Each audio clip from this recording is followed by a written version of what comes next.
Bwana Yesu asifiwe. Kama indirimbo yo mu Kinyarwanda ijana 125 mu ndirimbo zo gushimisha ivuga ngo ubwo umwami Yesu ankunda ndamahoro.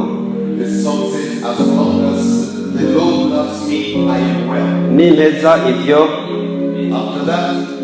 ndakwasomera umurongo umwe gusa ndababwira bya bibiri nasigaza cyangwa n'indunduro ngenda kwicara nasijya amajambo ajya kugira ngo dufashanye. Indirimbo zo mu gitabo hari ukuntu zimeze uzirimbo zibona biraryoha rwose. Amen. Umwami Yesu ankunda ndamahoro, ubimbazi ze nyinshi ndamahoro, nuhagiwe n'amaraso umezwa n'ubuntu bwinshi aramfashe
Hallelujah.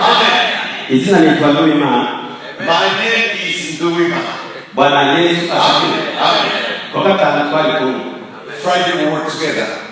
Nababwira ibike. I told you a lot. Kandi ngomba gufatira abanyine.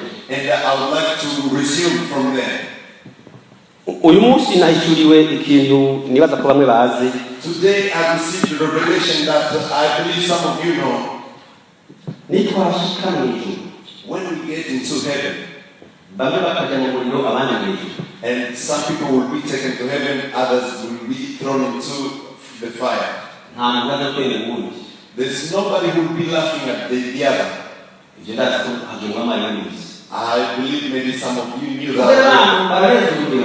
Because some people, sometimes they go over the limit. And they go to a point now they will be laughing at a crippled person. Somebody who was crippled without them having anything to do with it. And then the person who's well without any disabilities, laughing at the crippled person. Those who are laughing, it's because they have no issues. The interpreter He told us to serve our Lord while it's still daytime. He said, sometimes it will be daytime in my environment while it's dark in yours.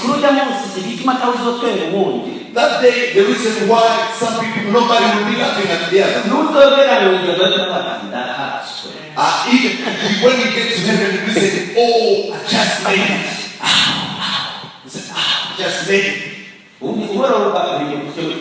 who will be crying, then that's their own worries. Praise the Lord.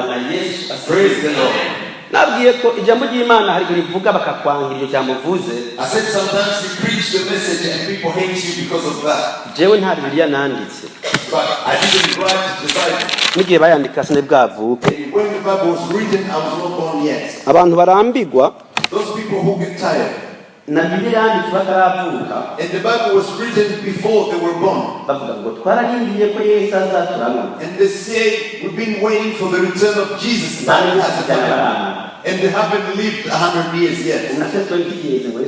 Somebody who's only lived 20 years, they're like, Jesus has taken so long. If you're only 40 years old, you're like, Jesus has taken so long. Jesus has not taken long yet.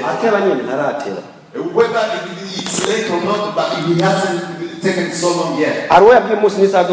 Did he specify the time of the hour? To the point that you'll be saying it's taken too long. If you are getting tired, then that's your problem. But it's but the scriptures I'd like to share with you. It's in the first letter to Corinthians, chapter 16, and verse 18. First Corinthians, chapter 16, and verse 18.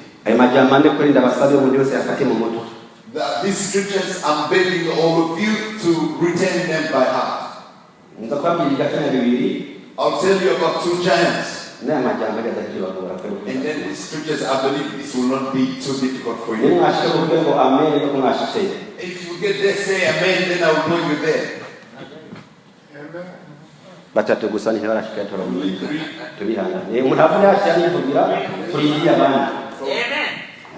When you get there, shout amen, then we will know you there.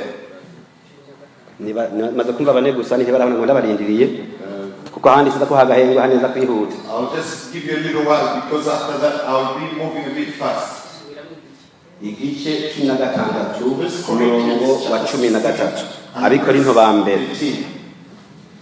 Abikorino ba mbere uhabonye uvuga ngo amen no kwahabonye ngo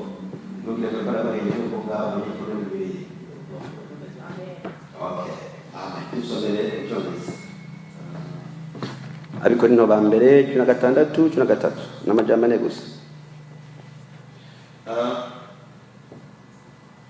First Corinthians chapter 16 and verse 18. Watch, stand fast in faith. Quit you like men, be strong. It's a version which is different to a lot of others. But no problem, that's the word of God. And when you finish, you tell me amen. Amen. Yes. Havuga ngo mwame mugavye mushikame mukwizera mube abagabo mugire inkomezi. Amen. Amen. Bwana Yesu asifiwe. Amen. Mwame mugavye be strong. Mushikame mukwizera. Stand strong in faith. Mube abagabo. Be let's read in this new version. First Corinthians chapter 16 and that one verse 13. Yes, be of God, stand firm in the faith, be courageous, be strong. Amen. Okay. Amen. Yeah. Mwame mugavye. Be on God. That's the first thing. Mwame mugavye. Be on God. Cha kabiri mushikame mukwizera. stand firm in the faith. Mube abagabo. Be courageous. Mugire inkomezi. Be strong. Ibyo mu abagabo urumva ko muconge tubyumva neza. When it says be courageous, then in English you understand. Mu Kirundi abagabo habaza abagore nabo. When we say men, sometimes women. Tuvuga tuje mu ijambo ry'Imana tutahura insiguro. But let's understand the meaning. Abakiri imanza abakozi b'Imana pole sana. Those who judge the servants of God. Usome ibyanditswe ukabumbona nabi ntabwo ari jewe kweli. But if I read the scriptures and you handitswe ngo muba abagabo.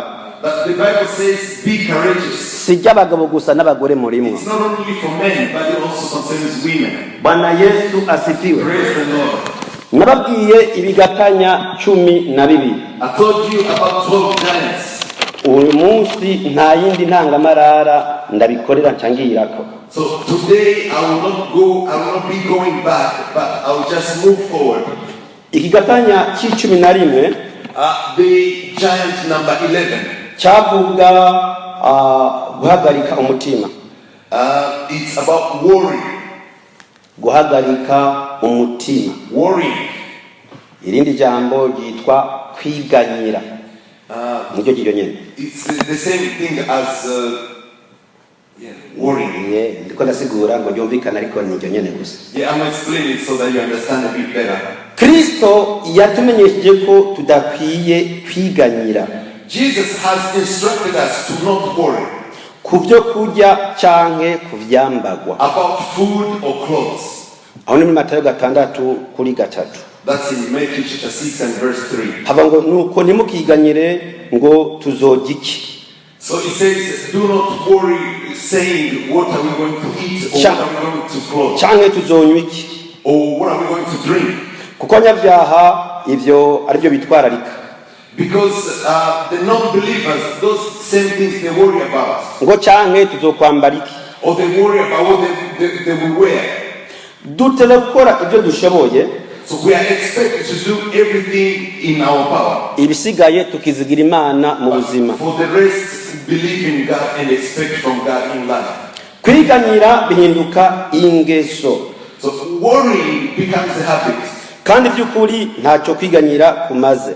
And in all honesty, worrying doesn't get you anywhere. Kandi kwiganyira kurazimiza. And worrying takes you in a place that you didn't want to be. Kino igatanya cyitwa guhagarika umutima canke maganya. This giant called worry. Nk'ibindi byose gitegerezwa kuzanwa kuri Yesu. Like every other giant that we face, it's supposed to be taken or brought to Jesus. Kugira ngo Yesu agishugurikire. So that Jesus will take care of it. Ndetse gihambwe. So that it can be buried. Abafilipi 4:6-7. Philippians chapter 4 and verse 7. Ntimugire icyo mwiganyira. Do not worry about anything. Ariko muri byose ibyo mugomba. But in everything that you need. Bimenyeshwe Imana mu gusenga no mu kwinginga. Let it known to the Father through prayer and perseverance. Bifatanije no gukenguruka. And but also through thanking. Through thanking. Maze amahoro y'Imana. And then the peace of the Lord. Aruta uko yomenywa n'umuntu wese. That is beyond the understanding of every man. Azoshiramira imitima yanyu. Will be abundant in your hearts. N'ivyumviro byanyu. And in the way you feel. Muri Kristo Yesu. In Jesus Christ. Nico cyo ndimango ndamahoro. That is why I started saying, I am at peace. Yesu ari muri wewe ubufise amahoro. Jesus being in you, you are in full peace. Jane bonaririmba ivuga ngo no mu vyago nzoririmba. The song said even in trials I will sing. Uri kwa muganga urajwe urashobora kuririmba. When you are sick, when you are being tempted, you can sing. Uko nukuri ndababwiye. That is the truth that I'm telling you. Uri kwa muganga uraje umwana urashobora kuririmba. When you're in the hospital with a sick child, you can sing. Mugabo ufise mpwemu yera. But only when you have the Spirit of God. Ariko n'abaporoti bakora cyiza. There's something that Protestants do. Marambona tukaburi turirimba indirimbo ziri strong. At burial, in burial circumstances, people sing these songs. n'uwabuze bikamunana kwimanganya agatera akaririmba. And the person who have lost their loved ones, they will have no other way but start to sing with them. Kandi bari kwaririmba ntibo bari kwaramucurira uwabuze. And those who are singing, it's not because they are posting over the person who's lost, baba bari kwashingira intahe ukuri, but they are testifying about the truth. Kuko ntibiraba uwapfuye, Because it doesn't necessarily concern the deceased, biraba abakiriho. but it concerns those who are still alive. Niyo nzira Imana ikoresha ngo tuvyumve neza. That is the way that the Lord uses so that we can understand it Kuko properly. imvuze ntawe ubizi ko muvyumva ijana kwijana. Because these things I'm saying, I don't know that you're getting them 100%. Nikemenya menya nteguye nk'umwigisha ngo mbahe impapuro ndabaha ibibazo hano baronka zero. And even if I have the time to prepare some questions and give them to you, some people will get the zero. Bwana Yesu asifiwe. Praise the Lord. Nico gituma ibintu wabyumvise, That is why if you've understood things, ntuvuge ngo urabizi utarabisubiramwo. don't say you know them unless you have gone through them again. Naho byavuzwe byose ari huri, Even if everything has been said, niwemeze kubizi don't just confirm that you know everything gushika umunsi wo bisubiramwo ukabona ko wabishoboye. until the point that you can reiterate everything and Ahandi then you ho know that you no know. kwihenda gusa. So this is self-deceit. Kwiganyira ni bibi. Worrying is a bad thing. Wowe umaze kwiganyira? Are you worried? Warigeze kwiganyira? Have you ever been worried? Muri iyi ndwi iheze wariganyira? In the last week, did you worry about something? Uyu munsi wiganyira? Today, this morning, did you worry? Bisobanurwa wiganyiye ntiwizigiye Imana. What it means that when you worry, Abo kwa gatandatu ngo Imana ishobora byose. we said that God is able in everything. Nta kintu na kimwe kinanira Imana. There is nothing that is impossible to God. Ntuze wihende ngo utegeke Imana. Don't deceive yourself to the point that you will be ordering God to do things. Imana ikora ivyo igombye. God does what He wants to do. Ikigatanya kigira 12 Giant number 12. cyitwa impwemu yo kudaharira. The spirit of unforgiving. Impwemu yo kudaharira. Unforgiving spirit. Bwana Yesu asifiwe. Praise the Lord. Hari ikintu nama ndavuga, There is something that I often mention, ukuntu kuri ko mutima wanje. and this is the truth from my heart. Sima kuvyemere. You don't have to agree with it. Ka utabyemeye maze kutari Imana uri umuntu. And even if you don't agree with it, I will know that you are a human being like everybody else. You are not God. Jewe uwishe mama naramuhariye. For me, the person who killed my mother, I forgave them. Ntabwo yishwe n'indwara. She didn't die of sickness. Sinavyo ni by'uburozi bavuga ngo ibari naka abari kubeshya. And she didn't die of witchcraft like some people say. No, if I say that, I will be lying. Mvuze iryo jambo, And if I say that, mbanga bakubwira ikintu cyose kibi wakorewe. I'm trying to tell you that everything that happened or that was done to you, however bad it is, Niyo utagiharira. even if you can't forgive, Ijuru kuri wewe rirugaye. if you can't forgive, heaven is closed, is shut for you. Naho kuba twaririmbye bigatoka. Although we may sing and things go very well, Yewe bimaze imisi bitoka kwe. truly things have been wonderful all the Sundays. Abatari Friday mwarahombye byaratotse Friday. Those who were not here on Friday, it was wonderful. Abakujana baza ko niho bari byaratotse. You can ask the servants of God that were here, it was wonderful. Kana bwikunyene. And I'm telling you, Ewe none munsi nenga byari kwe. and today it was wonderful, I believe. Ariko ntisigura ngo turinjiyeyo. But it doesn't mean that we have reached there. Turacyaraha. We are still here. Hano tukiri.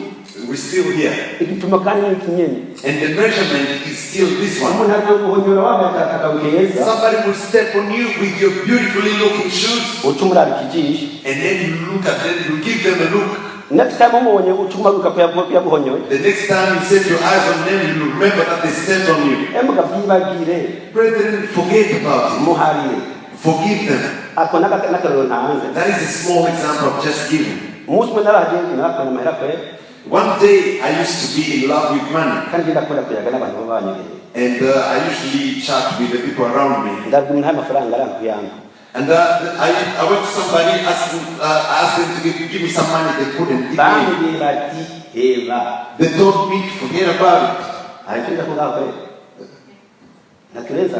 Is there anything else you can say? Add on top of that. Are you going to take them to prison? Are you going to ask them to sell their lands? Some people lie saying that they read the Bible, but they don't. An example I will ask you. From Sunday to this Sunday, how many times did you read the Bible? I don't want you to answer me, but answer yourself in your heart. People are so busy to the point that they only pray for 1 second. What I want to say, what the Bible tells. If somebody takes your money and they don't pay it back, you're not supposed to take their mortars so that you stop them from eating. If you take them, you may tell yourself that you have really taught them a lesson. But God will see you as unrighteous. On Friday I told you, however it is, remain righteous. Even if they are taking your money and you didn't bring it back, remain righteous. This person who has wronged you, forgive them.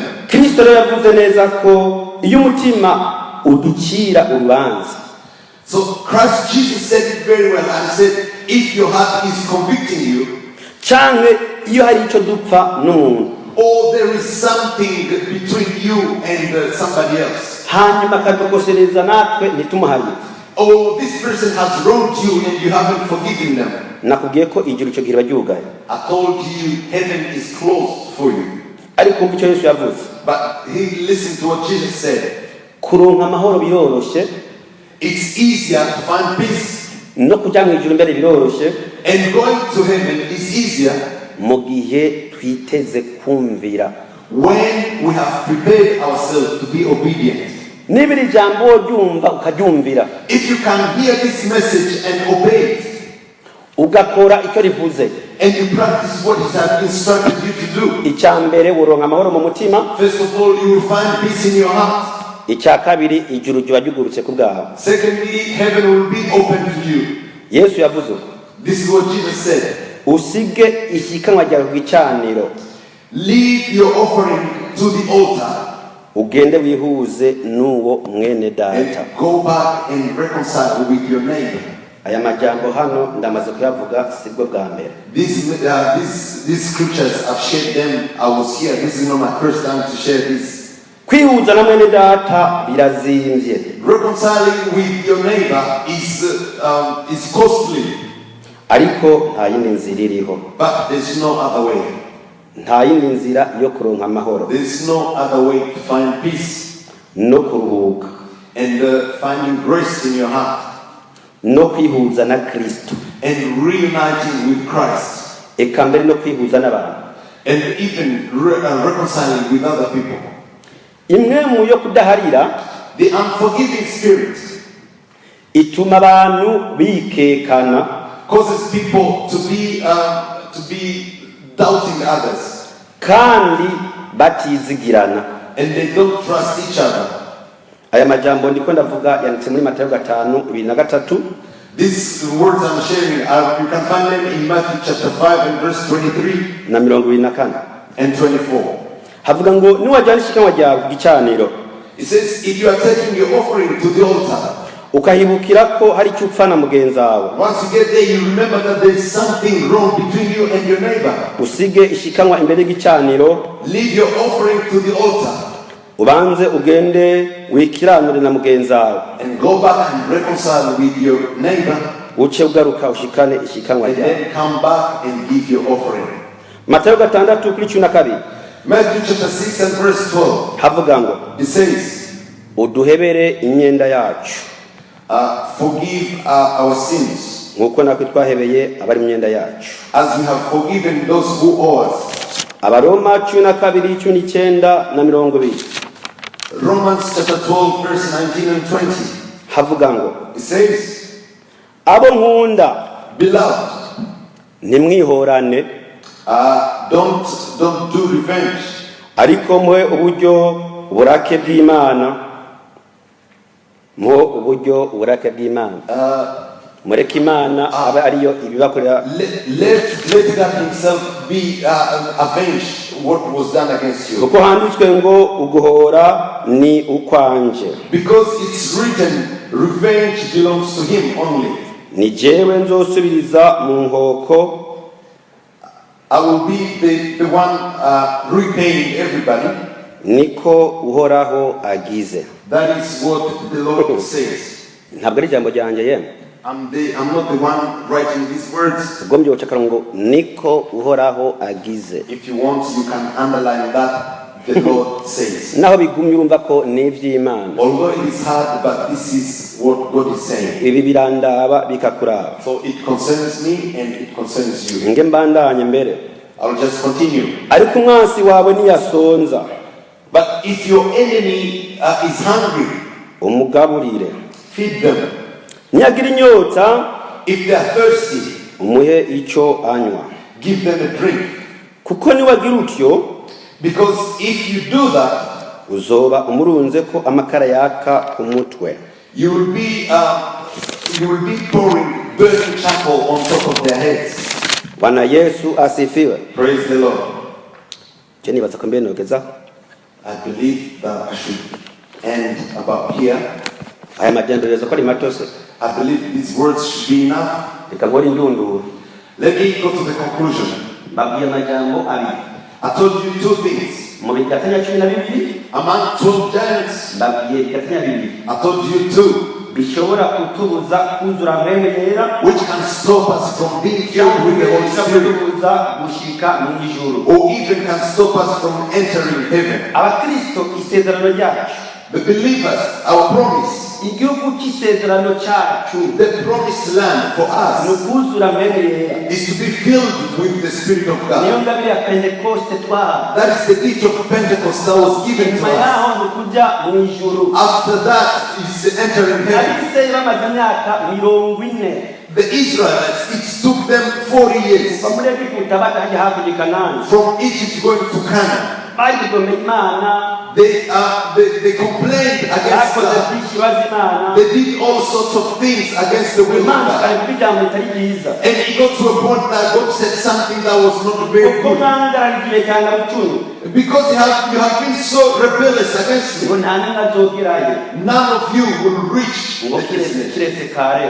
except Caleb. mu bugaragwa So in the wilderness, ushobora kuba igihe kirekire cyangwa gito, you may spend long or short. wanse kumva aya majambo yo kudakubwira. If you fail to listen to these words I'm mu telling you, bugaragwa uzahamara imyaka myinshi, you will spend so long in the ariko wilderness. yumvise But if you obey, ngo iminsi yoshobora kuba mike. the days will be fewer. ijambo rihambaye ndiravuge So the important message I'm kino going to say, kigwa naho ari ikintu ashaka gushikako, through all these messages, something that I wanted to achieve. vote conclusion uzoba message nyene. So once I make a conclusion, that will be the end. ngarutse nzozana ikindi kigwa atari iki. Once I return, I'll come with a different message. Bwana Yesu asifiwe. Praise the Lord. nababwiye abo kuwa gatanu I told you, those who were here on Friday, Imana hari ivyigwa bibiri, that God has given me two messages. ntazi ko nzigisha aha cyangwa ahandi, I don't know whether I'll be sharing that here or somewhere ariko else, simvuga ubutumwa hano gusa. because I don't just preach here.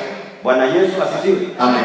ariko navuze hano ndashaka kuvuga n'ahandi, But the message I preached here, I can preach it somewhere ariko else. n'ahandi ndashaka kuvuga. Or the message I preached somewhere else, I can also bring it here. ikindi bibaze kuvuga ukumva ntibyinjira, But sometimes I will be sharing things and you hear that they're not going through. ukajya kugumamo, And sometimes it will sink in inside you. kandi nyuma yaho And after that, hari ikintu numva nukuri gukora cyane. there is something that I'm feeling called to ubuzima do. bwose nahawe All the messages that I've been given, kuva mbaye umuvugabutumwa since the day I became an bwose evangelist, narabwanditse, I've written them down.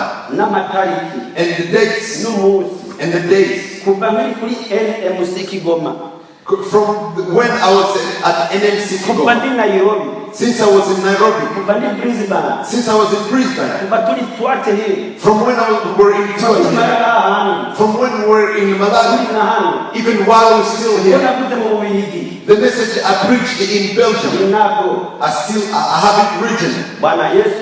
Praise the Lord. So I feel like I'm opening up to come back to the start of what I started with a long time. And I believe that God will clothe me with more strength than I had before. Praise the Lord. Praise Jesus. I know very well that Jesus is with me. I know without any shadow of a doubt that God is with me. Praise the Lord. And the evidence. Sometimes the servant of God comes here and preaches. I told you on Friday. We just have to respect each other.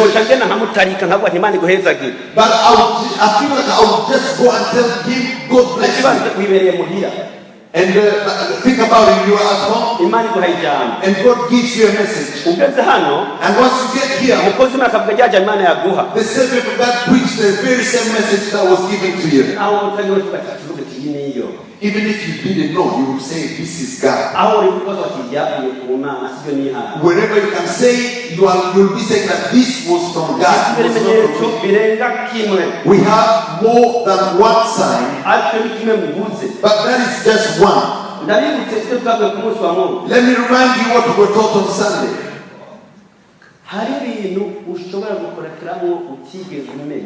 Sometimes you may go into things that you've never understood. Even when you pray a lot. Even when you get a lot of revelation. Although the word says that there's nothing God will do without revealing to those who worship Him. Are you going to tell me that you always pray all the time? Every minute are you in prayer? Isn't there sometimes that you spend it with just your wife? Without listening to what God is saying. Just listening to your wife. With all your mind. Because if you don't, or you are listening to your child, well, you're not praying at all. And then what God is saying within that moment will be escaping you. So I want to remind you a few things among what I shared on Friday. And according to what the servants of God have also been preaching. And sometimes say, although he said it, but I would say it if I had to as well. So those who listen to it sometimes may not agree with it. Do you know why sometimes God keeps these things from you? If God calls you and you know the suffering that you go through in the ministry, don't laugh at Jonah. Sometimes you say, no, I'm not going. And as an evidence point, not all the servants of God are faithful. I told you sometimes when I'm called, sometimes I just give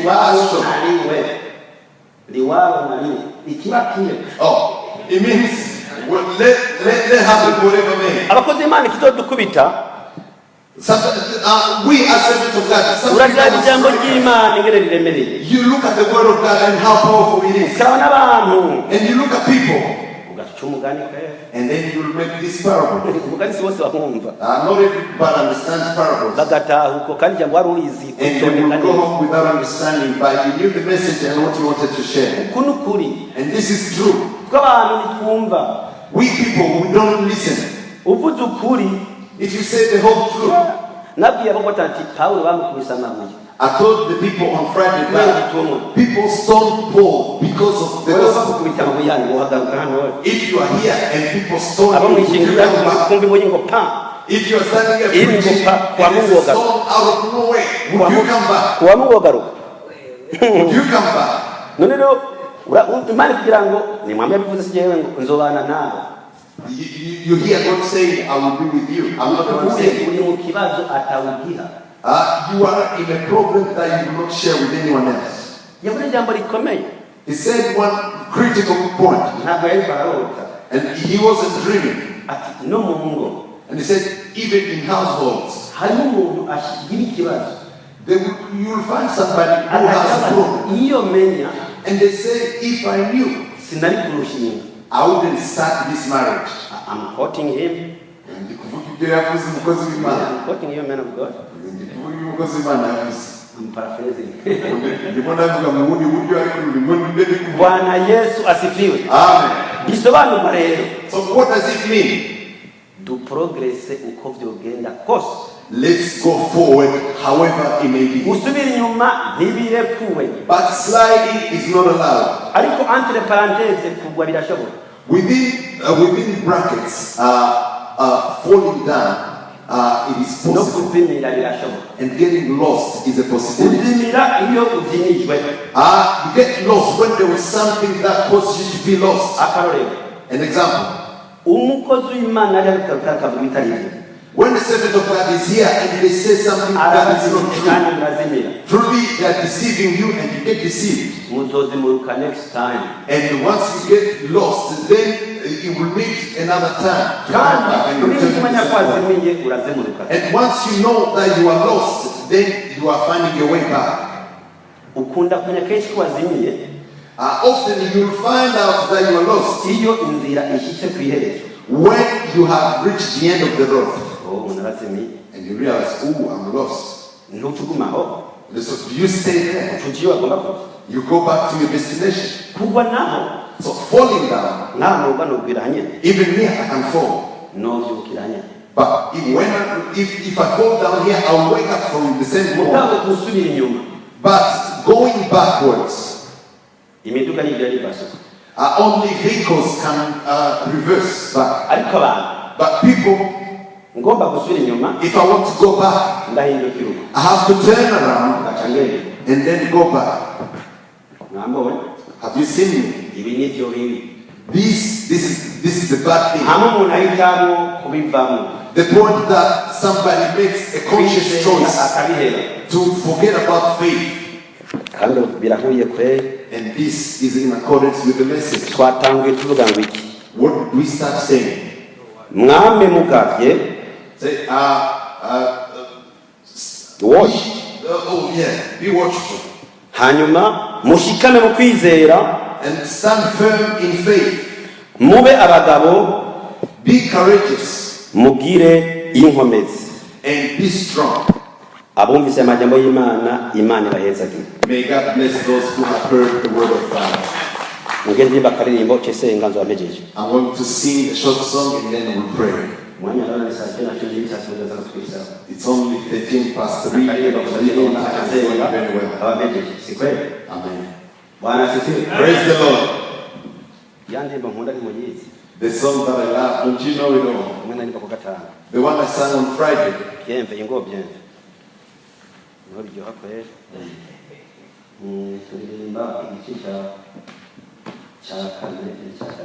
We are singing verses 3 and 4. The song number 93. Can you please get on our feet and sing together? And whoever is experiencing one of these giants, you can come forward. Whoever has a sin that is struggling with, whoever needs prayer, come forward. The word of God is never wrong. And I can't come on top of the word of God. Psalm number 93 and the verses 3 and 4.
dusenge Imana. Let's pray. Mana yera mabikorotse ndagushimira mutaziye neza guhaye ijambo ryawe si ryanje ndagushima kugira ngo ryawe wemeye ko rivuga ko uyu munsi tukiriho twumeka tukaryumva ngo twirinde kwiganira twirinde no kudaharira kandi ngo twame tugabye kagana mu kwizera dushikame tuba abagabo tugire inkomezi Imana uri inkomezi zo kuramira urugendo uko byomera rwose abakozi babo bayinkomezi abagabo bayinkomezi abakenyezi bayinkomezi ubaruka uri inkomezi umuntu wese uri inkomezi twese uri inkomezi ahari ibyaha basuka amaraso ya Yesu Kristo nta na kimwe cyokunanira Sawuli uhuye nawe uramubikira arakizwa Mana ushoboze guca bugufi aho tukuririmba tugushikana no gukorera nabi